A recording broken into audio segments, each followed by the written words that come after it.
At ganito nga po ang buhay ko. Aba ay talagang napakasimple ng inyong simpleng magtataho. At kahit sino nga po ang aking makasalamuha ay talaga naman pong simpleng-simple at natural lamang tayo dito. At habang nabili nga po dito si ma'am ay tamang kwentuhan nga lamang po kami dito. Aba tingnan nyo naman po si ma'am. At talaga naman pong si ma'am ay para din pong ako lamang na talaga naman simplihan lamang. At habang sinasandukan ko nga po siya dito ng taho ay dumating naman po diyan si Ate Hana. At kasama pa nga po niya yun pong pamangkin niya. Aba at talagang ayaw pong magpakita. Ay shy type talaga si Ate Hana pagdating sa camera. Ayan nga po at ibinigay ko na yung kanyang taho diyan. Sabay kaway aba ay kamay lang ang nakikita. At sabi pa nga po dito ni Ate Hana ay Kuya Bek nakakahiyang magpakita at baka ma-expose ang beauty ko.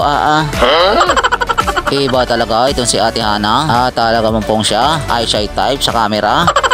Ayan na nga po, tapos na siyang bumili dyan. Salamat po. At dito naman po tayo kay Nene. At ang sabi nga po dito ni Nene, Kuya, yung sa akin ay halagang maliit lamang ha. Aba at talagang nalito ako dun Gawa na ang sabi po ni Nene ay halagang maliit lamang. Tapos ang nasandukan ko ay medyo malaki. Kaya tuloy ang nangyari, ang kalahati nito ay libre.